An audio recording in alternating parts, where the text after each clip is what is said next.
Bible motivation YouTube channel சார்பாக உங்கள் அனைவருக்கும் அன்பான கிறிஸ்மஸ் நல்வாழ்த்துக்களை தெரிவித்துக் கொள்கின்றேன். கிறிஸ்மஸ் என்றாலே கிஃப்ட்டு, கேக்கு, ஸ்வீட்டு, புதுசா ட்ரெஸ்ஸு, பட்டாசுகள் வெடித்து கிறிஸ்துவின் அன்பை வெளிப்படுத்துகின்றோம், செலிப்ரேட் பண்ணுறோம். உண்மையாகவே கிறிஸ்மஸ் அப்படின்னா என்ன?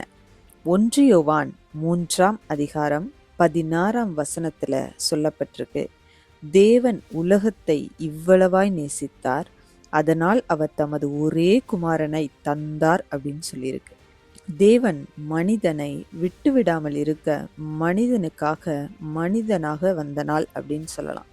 தேவனின் அன்பு மனிதனுக்காக கொடுக்கப்பட்டது. இரண்டாவது, கிறிஸ்மஸ் என்பது இருளில் பிறந்த வெளிச்சம் அப்படின்னு சொல்லலாம். ஏசாயா 9ஆம் அதிகாரம் 2ஆம் வசனம், இருளில் நடந்து கொண்டிருந்த ஜனங்கள் ஒரு பெரிய வெளிச்சத்தை கண்டார்கள் அப்படின்னு சொல்லப்பட்டிருக்கு. Light over darkness. Christmas season என்றாலே லைட்ஸ், ஸ்டார்ஸ், வெளிச்சத்தை பார்க்கும்போது ஒரு அளவு கடந்த சந்தோஷம். நமக்குள்ள என்னதான் வேதனை, துக்கம், தனிமை, பயம், தோல்வி அப்படின்னு நம்ம துவண்டு போய் இருந்தாலும் கிறிஸ்துவின் அன்பு இருளை துரத்தி நமக்குள்ள ஒரு மன மகிழ்ச்சியை, ஒரு சந்தோஷத்தை, நம் இருதயத்தில் ஒரு நம்பிக்கையை துளிர்க்க செய்கிறது. மூன்றாவது, கிறிஸ்மஸ் என்பது சமாதானத்தின் பிறப்பு அப்படின்னு சொல்லலாம். லூக்கா 2ஆம் அதிகாரம் 14ஆம் வசனம், அதிக உயரங்களில் தேவனுக்கு மகிமை, பூமியின் சமாதானம் மனுஷரிடத்தில் பிரியம். ஒருவருக்கு இந்த உலகத்துல பணம், பதவி, புகழ் இருந்த உடனேயே அவர் சமாதானமாக வாழ்ந்து கொண்டிருக்கிறார் அப்படின்னு சொல்லிவிட முடியாது. சமாதானத்தை இந்த உலகத்துல ஒரே ஒருவரால் தான் தர முடியும். யார் அவர்? அவர்தான் கர்த்தராகிய இயேசு கிறிஸ்து. மிக பெரிய கிஃப்டே சமாதானம் தான். சமாதானம் இல்லை, நிம்மதி இல்லை அப்படின்னு சில பேர் மிக நீண்ட தூரத்துக்கு டிராவல் பண்ண ஆசைப்படுவாங்க. சில பேர் ட்ரிங்க்ஸு, ஸ்மோக் அப்படின்னு அடிமைப்பட்டு போயிடுறாங்க. இன்னும் சில பேர் சொல்லி கேட்டிருக்கேன், ஒரு நாளாவது தூக்க மாத்திரை போட்டுட்டு நல்லா தூங்கணும், எல்லாவற்றையும் மறந்து தூங்கணும் அப்படின்னு சொல்லி கேள்விப்பட்டிருக்கேன். அதுவும் நினச்சி பாருங்க, டெம்பரரி தான். அந்த தூக்க மாத்திரையோட எஃபெக்ட் முடிஞ்ச உடனேயே இன்னும் அதிகமாக தான் ஸ்ட்ரெஸ் ஆகும். எந்த மனிதராலும் சமாதானம் கொடுக்க முடியாது. மனிதருடைய வார்த்தைகள் டெம்பரரியா ஒரு சமாதானத்தை கொடுத்தாலும் அது நிரந்தரமான சமாதானம் அல்ல. கிறிஸ்மஸ் என்றாலே ஹாப்பியான, சந்தோஷமான மெசேஜ் தான் கேட்க விரும்புவோம். ஆனால் அந்த சந்தோஷமான செய்தி எல்லோரையுமே சந்தோஷப்படுத்துமா, எல்லோருக்குமே சந்தோஷத்தை கொடுக்குமா அப்படின்னு கேட்டிங்கன்னா இல்லை என்று தான் சொல்லுவேன். ஏனென்றால் அதை தீர்மானிப்பது ஒவ்வொருவருடைய சூழ்நிலை. இந்த கிறிஸ்மஸ் ஹாப்பியான கிறிஸ்மஸாக கொண்டாடுறாங்களா இல்லையா அப்படின்றது நான் இங்கே பகிரப்போகும் சாட்சி. இதை கேட்கும் யாரோ ஒருவர் கிறிஸ்மஸ் வந்தா என்ன, போனா என்ன அப்படின்னு தன்னோட வாழ்க்கையின் நிலையை அடுத்து என்ன செய்வது என்று தெரியாமல் வாழ்க்கையோட எண்டில் நீங்கள் நின்றுட்டு இருக்கீங்க அப்படின்னா இந்த மெசேஜ் உங்களுக்காக தான். உங்களை மோட்டிவேட் பண்ணுறதுக்காக தான் இந்த மெசேஜ். கவலையே படாதீங்க. ஒருவேளை இந்த கிறிஸ்மஸ் கடினமான பாதையில் உங்களை நடக்க செய்திருக்கலாம். நிச்சயம் நெக்ஸ்ட் இயர் 2026 கிறிஸ்மஸ் உங்களுக்கான எல்லா தடையும், அடைக்கப்பட்ட எல்லா கதவுகளையும் கர்த்தராகிய இயேசு கிறிஸ்து திறந்து மிகுந்த மனமகிழ்ச்சியையும் சந்தோஷத்தையும் தருவார். கோவிட்க்கு அடுத்து வந்த 2021, 2022 இந்த 2 வருடங்களோட கிறிஸ்மஸ் காலங்களும் எனக்கு மிகுந்த ஒரு வேதனையான கிறிஸ்மஸ் அப்படின்னு சொல்லுவேன். பிஸ்னஸ் டோட்டலா கொலாப்ஸ் ஆகி கஷ்டப்பட்டு கட்டி எழுப்பின செங்கல் ஒவ்வொன்றாக விழுந்தால் எப்படி இருக்குமோ அதே மாதிரியான ஒரு வலி, வேதனை. ஃபினான்ஷியலா எழும்பவே முடியாத நிலைமை. எல்லாவற்றையுமே இழந்து இனிமேல் வாழ வேண்டுமா வேண்டாமா என்று நொறுங்கி போய் நின்ற நிலைமை. கீழே விழுந்துட்டோம், எப்படியாவது எழுந்துவிட வேண்டும் என்று கண்ணீரோடு போராடின நாட்கள். ஏன் விடியுது, விடியாமலே போனால் நன்றாக இருக்குமே அப்படின்னு நினைத்து பார்த்த நாட்கள் ஒன்றல்ல ரெண்டல்ல, பல நாட்கள். சமாதானம் என்ற வார்த்தையை ஈஸியா சொல்லிவிட முடியாது. என்னை பொறுத்தவரை உலகத்திலேயே மிகப்பெரிய கிஃப்ட் சமாதானம் அப்படின்னு சொல்லுவேன். வேதனையோட உச்சத்துல நம்முடைய இருதயம் அங்கலாய்க்கும் போதுதான் அந்த சமாதானத்தோட வேல்யூ, மதிப்பு என்ன என்பது நமக்கு புரியும். கிறிஸ்மஸ் சீசன்ல பாடல் பாட நம் வீடுகளுக்கு எல்லா சர்ச்சில் இருந்தும் டீமா குழுவாக வருவாங்க. எல்லோருக்குமே தெரியும். ஸோ எனக்கு இந்த குறிப்பிட்ட வருடங்கள்ல எங்க வீட்டுக்கு வரும்போது பாஸ்டரையோ அந்த குழுவையோ என்னால உள்ள வாங்க அப்படின்னு கூப்பிடக்கூட பலன் இல்லை அப்படின்னு தான் நான் சொல்லுவேன். காரணம் என்ன அப்படின்னு நீங்க கேட்டீங்கன்னா, யார் என்ன ஜெபித்து என்ன பலன், எல்லாமே போயிருச்சு, எல்லாவற்றையும் இழந்துட்டோம் என்ற வேதனை, எதுவுமே இல்லையே அப்படின்ற அங்கலாய்ப்பு. ஸோ பாஸ்டர்ஸ் டீம் எல்லாரும் நல்லா ஜெபித்தாங்க, நிறைய வசனங்கள் சொல்லி ஜெபித்தாங்க. ஆனால் என்னவென்றால் எதையுமே என் இருதயம் உள்வாங்கவோ என் காதுகள் கேட்கவோ தயாராகவே இல்லை அப்படின்னு சொல்லுவேன். என்னோட மனசுல எப்படி இருந்துச்சு அப்படின்னு கேட்டிங்கன்னா, ஏன் இப்படி, எதுக்காக இப்படி நடந்து, ஏன் இப்படி ஒரு சூழ்நிலை, ஏன் ஏன் அப்படின்ற கேள்விகள் மட்டும்தான் என் மைண்டில் அப்போ ஓடிட்டே இருந்துச்சு. என் கண்களில் கண்ணீர் வருது, ஆனாலும் அழக்கூடாது அப்படின்னு அடக்கி கொண்டு நின்றுட்டு இருந்தேன். வந்த எல்லோருமே ஜெபிக்கிறாங்க, ஆனாலும் என்னால் ஒரு வார்த்தை கூட சொல்லி ஜெபிக்க முடியாதபடி துக்கம் தொண்டையை அடைத்து நின்று கொண்டிருந்தேன்.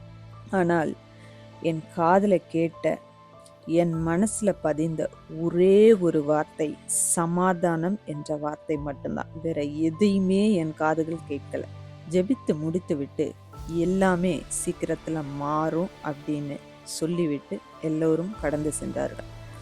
ஸோ அந்த ஜெபத்திற்கு பிறகு உண்மையாகவே ஒரு சமாதானம் எனக்குள்ள வந்தது அப்படின்னு நான் சொல்லுவேன். இந்த கிறிஸ்மஸ் இப்படியாக முடிந்தது.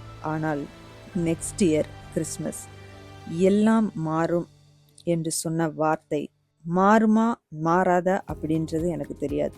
ஆனால் எல்லாம் மாறும் என்ற வார்த்தையை நான் ஆணித்தரமாக நம்பினேன், விசுவாசித்தேன். அப்படியே நடந்தது. ஸோ இந்த ஜெபத்திற்கு பிறகு வேதனையில் நான் இன்னும் மூழ்கி சோர்ந்து விடக்கூடாது என்பதற்காக நிறைய மோட்டிவேஷனல் மெசேஜ் கேட்பேன், பைபிள் வசனம் கேட்க ஆரம்பித்தேன், என்னை நானே மோட்டிவேட் பண்ண ஆரம்பித்தேன். எல்லோருக்குமே சக்சஸ் அப்படின்ற வார்த்தை, வெற்றி அப்படின்ற வார்த்தை ரொம்பவே பிடிச்ச வார்த்தை. ஆனால் எனக்கு பிடித்த வார்த்தை என்ன அப்படின்னு கேட்டிங்கன்னா ஃபெயிலியர் அப்படின்னு சொல்லுவேன். ஏன் தெரியுமா? தோல்வி தான் வெற்றியோட முதல் படி. தோல்வியில தான் நான் நிறைய கற்றுக்கொண்டேன். தோல்வி தான் வாழ்க்கை என்றால் என்ன அப்படின்றத கற்றுக் கொடுக்கின்றது. எத்தனை பேர் இந்த சூழ்நிலையை ஃபேஸ் பண்ணி வந்திருக்கிறீங்க அப்படின்னு எனக்கு தெரியாது. நம்ம பல பேருடைய வாழ்க்கையில் ஒரு சிச்சுவேஷன் ஃபேஸ் பண்ணியிருப்போம். எல்லாவற்றையும் கம்ப்ளீட்டாக இழந்து டிப்ரெஷனில் மூழ்கி நம்ம முன்னாடி ரெண்டே ஆப்ஷன் தான் இருக்கும். அதை கடந்து வந்த எக்ஸ்பீரியன்ஸில் நான் உங்கள்கிட்ட சொல்கிறேன். ஒன்று, பிரச்சனையை கண்டு பயந்து மூழ்கி தன்னையே மாய்த்து கொள்வது, அல்லது எதிர்நீச்சல் போட்டு பிரச்சனைகளை எதிர்த்து கரையேறி வெளியேறுவது. நாம் கர்த்தருடைய பிள்ளைகள், எல்லோரையும் கர்த்தர் நேசிக்கிறார். அவர் ஜாதி மதம் பார்ப்பவர் அல்ல. அதனால பயப்படாம எதிர்நீச்சல் போட்டு கரையேறிவாங்க. எதிர்நீச்சல் என்பது லேசான காரியம் கிடையாது, எல்லாராலும் முடியாது. ஆனாலும் நீங்க கர்த்தரை முழுமையாக நம்பினீங்கன்னா, அவர் மேல் நம்பிக்கை வைக்கும்போது கண்டிப்பாக உங்களால் முடியும். கர்த்தரின் அன்பு பெரியது. அவர் மனிதனுக்காக பிறந்தார். அவர் ஒரு நாளும் கைவிட மாட்டார். அவர் மனிதனுக்கு ஒரு தீர்வை கொடுக்க வேண்டும், சமாதானத்தை கொடுக்க வேண்டும் என்பதற்காக தான் அவர் மனிதராகவே பிறந்தார். கர்த்தருக்கு கோடான கோடி நன்றி செலுத்துகிறேன். எனக்கு சமாதானத்தை தந்த தேவன் உங்கள் ஒவ்வொருவருக்கும் சமாதானத்தை நிச்சயம் தருவார்.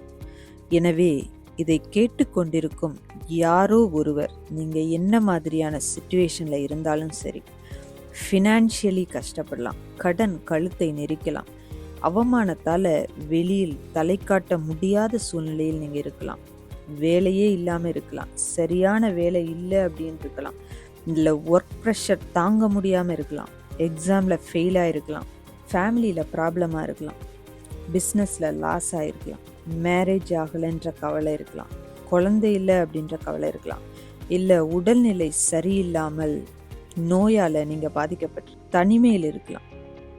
எப்படி இருந்தாலும் சரி, எந்த சூழ்நிலையில் இருந்தாலும் சரி, கர்த்தரை நம்புங்க. எல்லாம் மாறும். கர்த்தர் எல்லாவற்றையும் மாற்றுவார். நெக்ஸ்ட் கிறிஸ்மஸ் சந்தோஷமாக கொண்டாடுவோம் என்று ஆணித்தரமாக நம்புங்க. நம்பிக்கை தான் வாழ்க்கை. எந்த ஒரு சூழ்நிலையில் இருந்தாலும் ஒரு தீர்வு இருக்கும், ஒரு சொல்யூஷன் இருக்கும். அதை கண்டுபிடிக்க முயற்சி பண்ணுங்க. ஒன்றை மட்டும் தெரிந்து கொள்ளுங்க, கர்த்தரால் வழிகாட்ட தான் முடியும். அந்த பாதையில் ஓடி வெளியேற நாம் தான் முயற்சி பண்ணணும். இதற்கிடையில் எத்தனை தடைகள் வந்தாலும் அந்த தடையின் கதவுகளை கர்த்தர் உடைக்க உதவி செய்வார். அதனால தடைகளை தாண்டி எழுந்து ஓடுங்க. யார் என்ன வேண்டுமானாலும் சொல்லட்டும், எத்தனை வார்த்தைகள் காயப்படுத்தினாலும் சரி, கண்டு கொள்ளாதீங்க. வேகமாக ஓடுற ஆற்றில் எவ்வளவு குப்பையை நீங்க கொட்டினாலும் அந்த ஆறு ஐயோ தண்ணீர் அழுக்காகுதே அப்படின்னு ஃபீல் பண்றது கிடையாது. தன்னுடைய வேகத்தை குறைப்பதும் கிடையாது. போற வேகத்துல அனைத்து குப்பைகளையும் அப்படியே அடித்து வாரி கொண்டு போகுது. குப்பைகள் ஏதோ ஒரு கரையில ஒதுங்குது. அது போலதான் மனிதருடைய வார்த்தைகள். தன்னை பற்றி அசிங்கமா பேசுறாங்க, கேவலமா பேசுறாங்க, பரவாயில்லைங்க, பேசிட்டு போகட்டும். எல்லோருக்கும் பேசும் சுதந்திரம் இருக்கு. அவங்களுக்கு நேரம் போகல, பேசிட்டு போகட்டும்.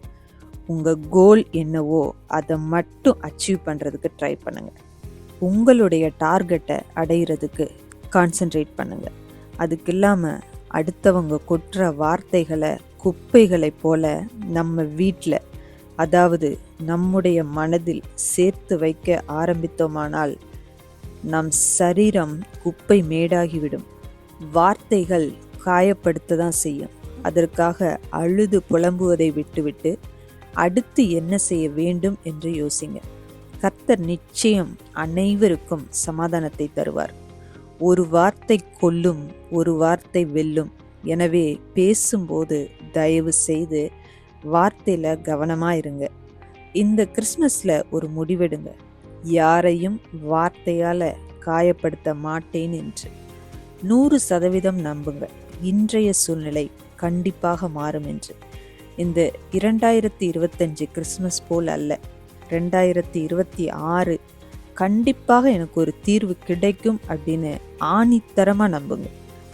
என்னுடைய வாழ்வை மாற்றிய தேவன் நிச்சயம் உங்களுடைய வாழ்வையும் மாற்றுவார். எங்களை தூக்கி எடுத்த தேவன் கண்டிப்பாக உங்களையும் தூக்கி எடுப்பார். நான் விசுவாசிக்கிறேன், நீங்களும் கண்டிப்பாக விசுவாசிங்க. நெக்ஸ்ட் இயர் கண்டிப்பாக நீங்கள் சாட்சி சொல்லுவீங்க. நம்புங்க, நிச்சயம் நடக்கும், எல்லாம் மாறும். இந்த கிறிஸ்மஸ் உங்கள் ஒவ்வொருவருடைய வாழ்க்கையிலும் அன்பு, அமைதி, நம்பிக்கை, சமாதானம், புதிய தொடக்கங்களை கொண்டு வரட்டும் என்று உங்கள் அனைவரையும் பைபிள் மோட்டிவேஷன் யூடியூப் சேனல் சார்பாக வாழ்த்துகிறேன். பைபிள் மோட்டிவேஷன் சேனலை சப்ஸ்கிரைப் பண்ணியிருந்தீங்க அப்படின்னா தொடர்ந்து ஆதரவு தாங்க. உங்களுக்கு மிகுந்த நன்றி. இன்னும் சப்ஸ்கிரைப் பண்ணவில்லை என்றால் மறக்காம இப்பவே சப்ஸ்கிரைப் பண்ணுங்க. உங்க ஃப்ரெண்ட்ஸுக்கு ஷேர் பண்ணுங்க. இந்த வீடியோ உங்களுக்கு பிடித்திருந்தது என்றால் மறக்காம லைக் பண்ணுங்க. மீண்டும் அடுத்த வீடியோவில் சந்திப்போம். God bless you and your family.